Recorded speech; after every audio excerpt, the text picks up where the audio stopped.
J'espère que vous avez... Attends, je veux rebondir sur le reportage d'avant. Avant de... Bon, ben, j'espère que vous avez trouvé des astuces et que vous allez les... Non, ça va pas. Non, non, non, tu vois ce que... Non, qu'est-ce que tu veux dire? Parce qu'ils étaient sur... Le reportage d'avant, c'était éco-malin. Ouais. J'espère que vous... Eh bien, bonjour et ravi de vous retrouver pour ce tout nouveau journal Happy TV quelque part en Occitanie. Cette semaine, je vais vous parler médiéval, on parlera aussi déchets, on parlera aussi sport, musée et d'un chat qui s'appelle Prince. Tout un programme, bon visionnage.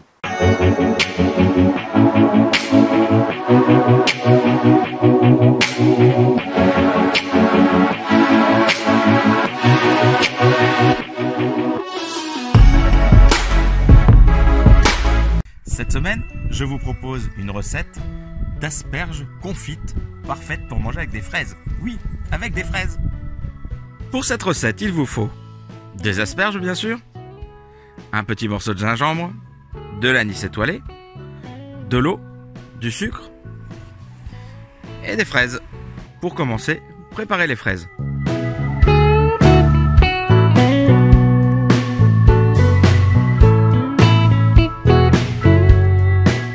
Ajoutez un petit peu de sucre.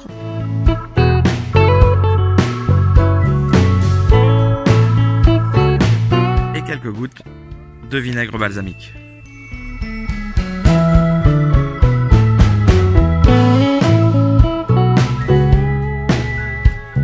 Les mettre de côté pendant qu'on s'occupe du sirop. Pour le sirop, mettre dans une casserole 100 g d'eau, 4 cuillères à soupe de sucre, un morceau de gingembre et de l'anis étoilé. Faites bouillir 5 minutes et rajoutez les asperges pour les faire confire. Une fois les asperges confites refroidies, les ajoutez sur les fraises.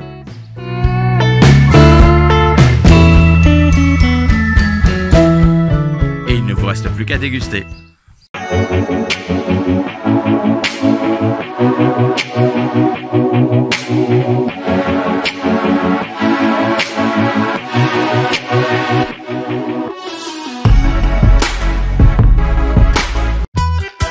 Où que j'aille, où que je sois, c'est jamais sans mes Smart Tonic.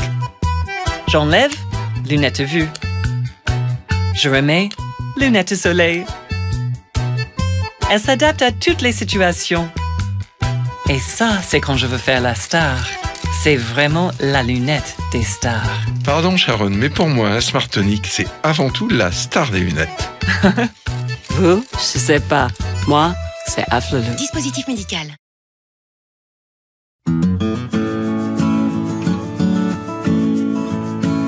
Laurence et Patricia, bonjour. Alors, ce soir, c'est la nuit des musées. Alors, pourquoi ce thème des arts esquiers à Frontignan? Alors, tout simplement parce que ça fait 37 ans qu'on fouille. Nous sommes donc présents tous les étés sur le littoral de Frontignan, aux arts esquiers. Et donc on a trouvé beaucoup d'épaves depuis 37 ans et là on vient de découvrir 2 nouvelles épaves et c'est toute une actualité. Donc la ville a décidé de nous mettre à l'honneur en faisant à la fois une muséographie dans le musée autour du thème de ces épaves et en nous permettant de présenter notre travail d'archéologue donc auprès de la population dans le cadre de la nuit des musées. D'accord, donc vous êtes archéologues toutes les deux? Alors non, moi je suis bénévole, moi je suis secrétaire donc de la SRA CMF, la section de recherche archéologique de Frontignan, et j'assiste Laurence plutôt moi pour la partie sécurité lors des fouilles chaque été. Au-delà de cet événement aujourd'hui, je suppose qu'on peut voir les bateaux et qu'on peut vous écouter, voir cette exposition tout le temps. Oui, l'exposition est permanente. Ce sont les collections permanentes du musée de Frontignan, comme vous pouvez le voir ici. Et après, vous pouvez aussi venir tous les étés, en juillet-août. On accueille les personnes qui viennent en masque et tuba, qui peuvent nager, puisqu'on n'est pas très très loin du rivage. On est dans la zone des 200-300 mètres maximum, au niveau des bouées des 300. Et donc, on peut accéder aux épaves? Oui, sans problème, puisqu'il faut savoir bien nager, d'accord, mais c'est pas très profond. Il y a 4-5 mètres maximum. Du rivage, on a, oui, comme dit Laurence, à peu près 300 mètres maximum. Donc, c'est tout à fait possible pour ceux qui sont curieux, qui ont envie de découvrir un peu ce que c'est qu'une épave et puis aussi le travail que l'on effectue sous l'eau. Et puis l'histoire, et puis tout ce que vous avez trouvé sur le soufre. Alors c'est ça, en fait, l'actualité aujourd'hui, c'est 2 épaves qui sont rentrées en collision et coup du sort, les 2 transportaient du soufre. Il se trouve qu'à Frontignan, il y a eu pendant très longtemps une usine à soufre et ces épaves venaient de Sicile, ce qui est ça qui est extraordinaire. Elles allaient jusqu'au port de Sète et ensuite c'était rapatrié sur Frontignan qui était qui traitait en fait le traitement phytosanitaire de la vigne. D'abord parce que l'Hérault était le premier producteur de vin en France au milieu du 19e siècle. Et ensuite parce qu'il y a aussi le muscat, Mirval, le Frontignan, Vic, qui est déjà un muscat très très célèbre et très connu. Et du coup, un champignon est venu un peu perturber tout ça, c'est l'oïdium, en 1851. Et la méthode a été trouvée pour le soigner, c'est le soufre. Donc du coup, on importe des tonnes et des tonnes de soufre pendant toute la durée du 19e siècle. Et on continue encore aujourd'hui à traiter la vigne avec ce minéral. Voilà. Donc toute une histoire sur le soufre et sur la vigne voilà. À venir découvrir. Extraordinaire, c'est que ça part de Frontignan parce qu'il y a la vigne, les bateaux partent de Sète ou de Marseille, vont chercher ce soufre, le ramènent au port de Sète, au port d'Agde, au port de Marseille, et puis ensuite, ils vont à l'usine à soufre, là il est traité à nouveau, on en fait ce qu'on appelle de la fleur de soufre, et on soigne les vignes. Donc il y a tout un pan de l'histoire. Toute une économie. Voilà, toute une économie maritime du 19e siècle qui s'ouvre sous nos yeux et on n'en est qu'au début de nos découvertes. Et on vous sent passionné. Je disais, ils vont le chercher en Sicile. Donc ce qui fait vraiment un trajet parfois délicat, parfois dangereux, d'où évidemment le problème des naufrages par nuit de tempête et les épaves que nous maintenant pouvons découvrir. Avec plaisir, vous les découvrez, je le vois. Bon, vous avez vu la vidéo des Allemands, ça a fait des millions de vues. Il faut rebondir sur le buzz, pour dire que chez nous aussi tout le monde adore nos prix bas. J'attends vos propositions. C'est pas une mouche qui passe là. Bon, Régis. Alors à l'agence, on a pensé à ça. Un chat en équilibre entre 2 camions de netto. Oh, c'est génial, non? Ça claque le grand écart, je suis génial. Alors oui, ce chat est souple, Régis, mais je ne vois pas le rapport avec nos prix bas. Ah bah oui, si on va par là aussi, bon... Autre chose? J'ai un Harlem Shake. Hein, c'est une bonne idée, non? C'est festif, c'est... Non? C'est une mouche ou une abeille, ça? Oh, c'est pas possible, c'est saut 2013. L'Ice Bucket Challenge. Ah, c'est bien ça, boss, non? Si? Non mais franchement, Régis, vous êtes sérieux, là? Ou alors un papillon, mais tout petit. Je sais. On fait exactement comme les Allemands. Le supermarché, les prix bas. Bon, vous voyez jusque là, hein, ok? Mais c'est pareil. Mais non, nous on fait ça avec des chiens. Sorte-le, je vais le griffer. Ok, Régis, tu sors. Oh, j'ai même pas parlé du lip dub, personne de même. Oh là, Régis, il a pris la mouche, là. Bon, j'ai d'autres chats à fouetter, moi, alors concentrez-vous sur ce que vous savez faire de mieux. Du baby-foot? Sortez-vous les griffes pour proposer des prix imbattables. Au boulot. Netto, champion des prix bas. C'est déjà ça.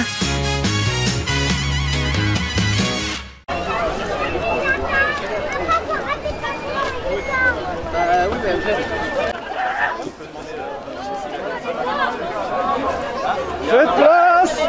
Place!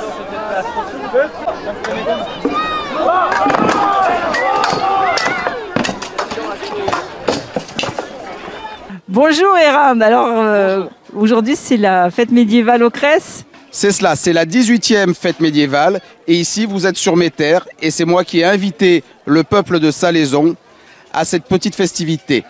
En effet, il est de tradition depuis quelque temps que j'invite 2 chevaliers désargentés à se faire construire des châteaux par le peuple. Ainsi, ils auront de quoi loger alors qu'ils n'ont pas les moyens de se le payer.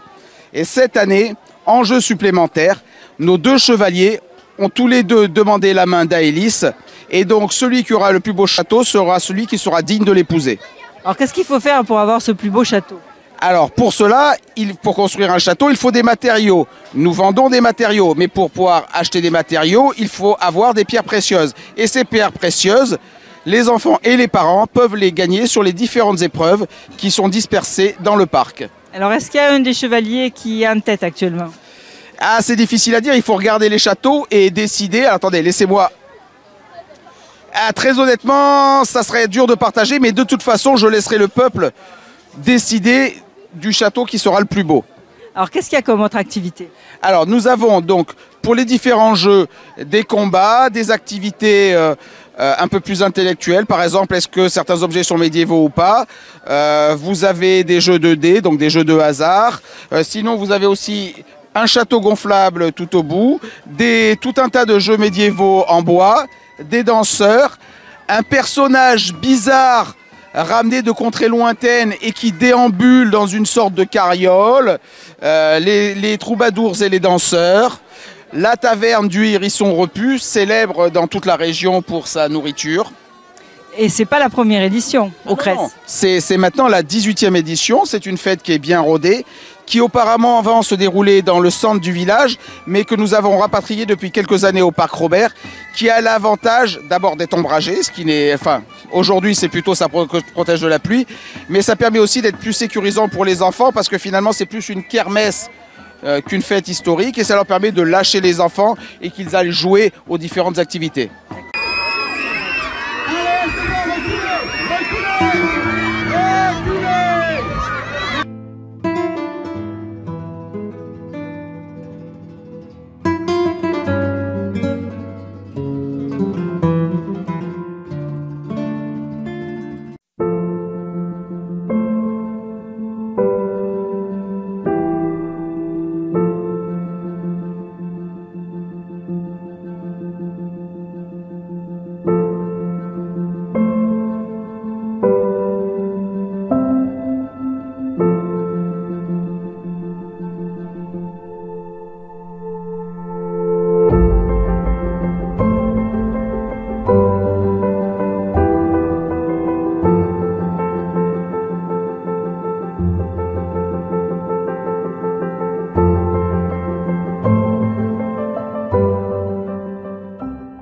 Alors, toujours en action pour la planète.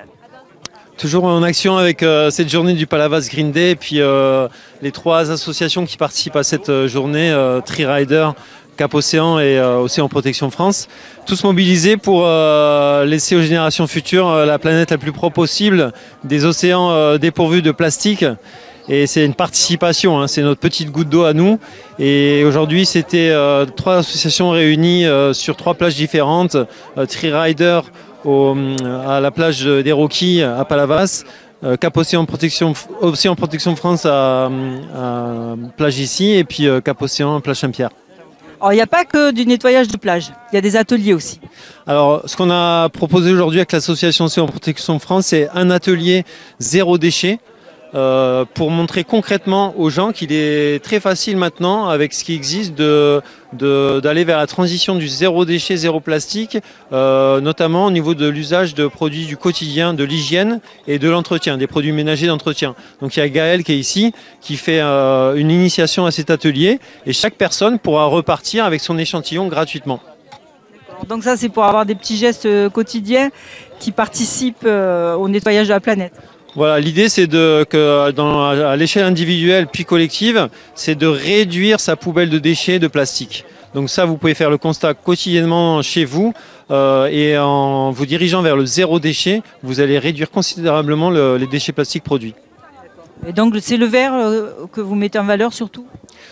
Il n'y a pas que le verre, c'est vraiment un changement de comportement progressif parce que c'est pas simple aujourd'hui de radicalement changer ses habitudes de 30 ans en arrière, mais que ce soit à l'échelle du citoyen, des associations, des collectifs, des municipalités et de l'État, il est grand temps de prendre des mesures fortes et courageuses pour supprimer et couper le robinet du plastique. En tout cas, on voit que ça mobilise beaucoup de monde et ça c'est bien. De plus en plus les gens sont engagés dans ces actions et on voit que maintenant ils ne viennent plus pour se donner bonne conscience, c'est vraiment un geste engagé pour laisser aux générations futures des plages propres et une mer préservée, une planète préservée. D'accord. Alors, ensemble, protégeons la planète. Et la 3e recette, une poudre pour le lave-vaisselle. Que j'avais essayé une première recette qui se trouvait dans ce livre-là où il y avait des copeaux de savon, mais ça traces, ça laissait des traces. Non, ça allait rester dans le filtre de la vaisselle. Il y a de la glycérine sur nombreux propos de savon. Oui, il faut vraiment du savon de Marseille. Vraiment, le vrai savon de Marseille. Dis-moi, tu as ramassé des déchets ce matin sur la plage? Oui. Et alors pourquoi? C'est important pour toi que la plage soit propre? Oui. Oui. Qu'est-ce que tu as trouvé? Des déchets. Alors quoi? Des mégots, des bouteilles? Qu'est-ce que tu as trouvé? Des mégots, des bouchons de feutre et j'ai trouvé des verres.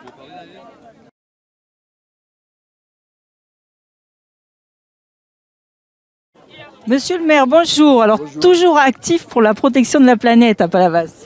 Écoutez, toute l'équipe est active et nous souhaitons bien entendu nous associer à des opérations de cette importance qui vont passer un message de propreté, de tri sélectif, on ne jette pas n'importe où, n'importe comment et on respecte l'environnement, on respecte la planète et on respecte la mer. Parce que vous avez vu dans quel état est la mer, on a besoin de supprimer tous ces plastiques, cette pollution. Et ces mégots que jette, on a mis des cendriers partout, mais il faut continuer. Alors la municipalité est très active sur la protection de l'environnement. Vous avez distribué aussi aux restaurateurs des pailles, vous avez fait tout un tas d'actions. Vous avez mis des bornes pour les mégots. Donc une municipalité très active sur ce sujet. Oui, on souhaite l'être et en plus de ça, comme aujourd'hui, on est accompagné par des milieux associatifs qui fonctionnent bien. On a vu il y a beaucoup de participants et ça nous fait plaisir. Ça nous incite à continuer dans cette direction et on a acheté encore cette année, on va acheter une centaine de cendriers, on va mettre des plaques sur les bouches d'eau pluviale et on fait passer, vous avez vu, on a fait passer des pailles recyclables, des gobelets recyclables. Aujourd'hui, l'apéritif sur la plage de Palavas-les-Flots est servi dans des gobelets recyclables, les pailles sont recyclables, les carafes sont en verre et les bouteilles sont en verre. Voilà. Donc nous sommes en harmonie avec notre souhait, c'est-à-dire éviter toutes sortes de pollutions. Il faut que le message passe. Les enfants maintenant savent bien le chemin tracé, dans les écoles, ils apprennent tout cela et ils apprennent tellement bien que ce sont les enfants maintenant qui font des remarques aux parents en leur disant « Papa, tu as jeté ton mégot, il ne faut pas le jeter, il faut que tu le prennes et que tu le mettes dans un endroit prévu à cet effet. » Voilà, on peut être optimiste, je crois. Donc la pédagogie et comme on disait avec Jérôme, tous ensemble protégeons la planète. Tout à fait, c'est le terme. Tous ensemble, avec la volonté véritablement d'arriver à réussir cet environnement dont on a besoin. La planète, il faut la sauver parce qu'on y est bien dessus. Où que j'aille, où que je sois, c'est jamais sans mes Smart Tonic. J'enlève, lunettes vue. Je remets, lunettes soleil. Elle s'adapte à toutes les situations. Et ça, c'est quand je veux faire la star. C'est vraiment la lunette des stars. Pardon Sharon, mais pour moi, la Smart Tonic, c'est avant tout la star des lunettes. Vous, je sais pas. Moi, c'est Afflelou. Dispositif médical.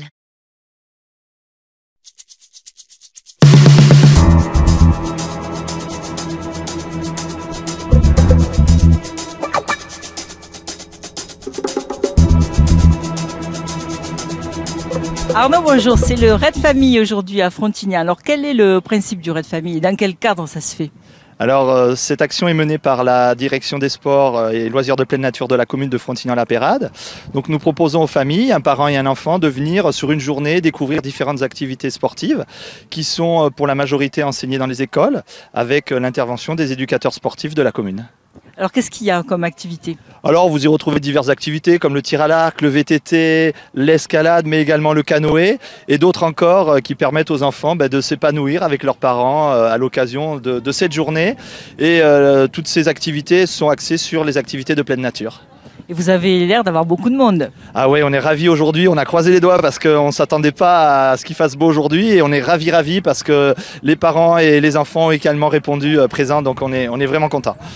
Il y a un classement, il y a quelque chose à la fin, il y a des cadeaux?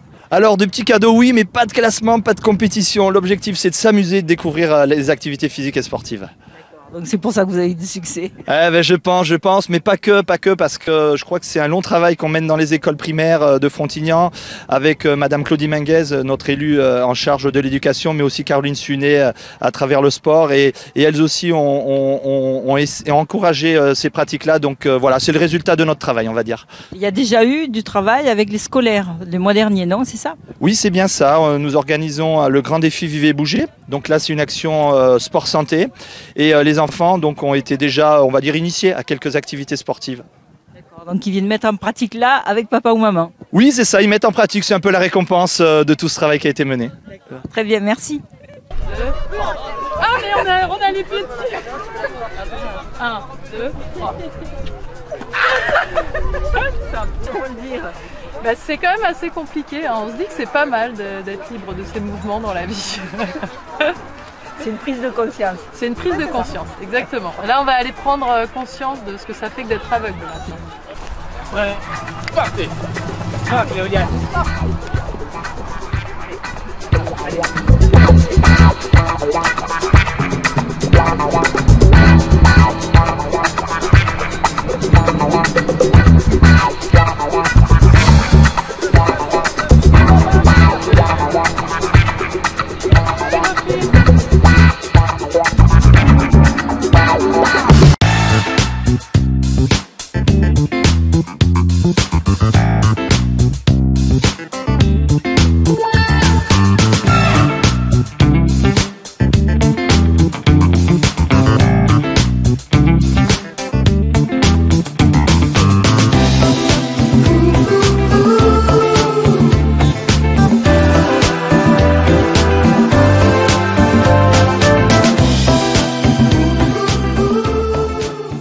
Muriel, il paraît que tu as un prince. Alors déjà, dis-nous qui tu es et puis tu nous montreras ton prince.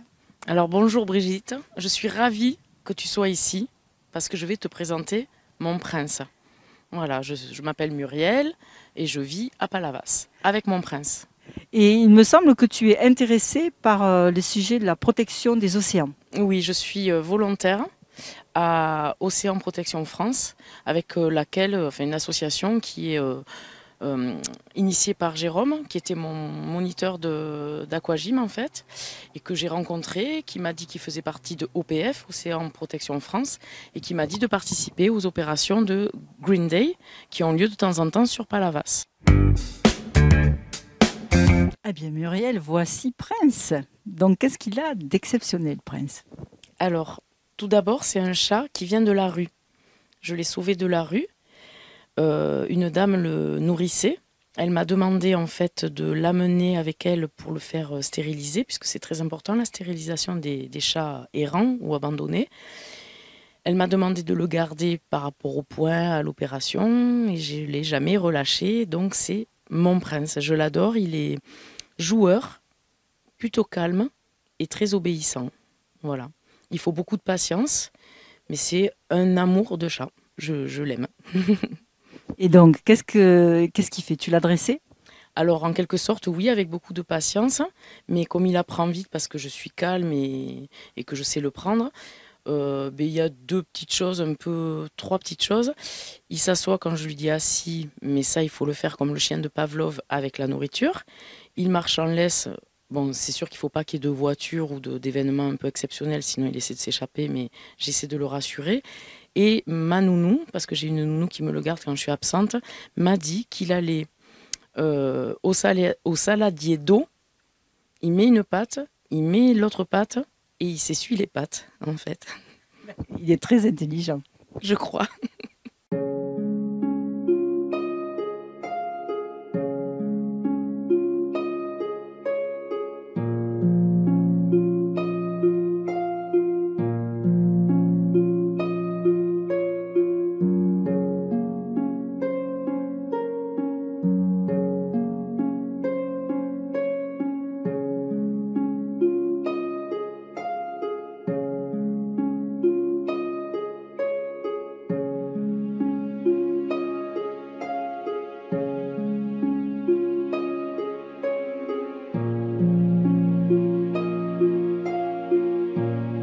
Et bien voilà, Happy TV Le Max est fini pour cette semaine. Quelque part en Occitanie vous donne rendez-vous vendredi prochain pour de toutes nouvelles aventures. Portez-vous bien, likez, aimez, partagez. À la semaine prochaine.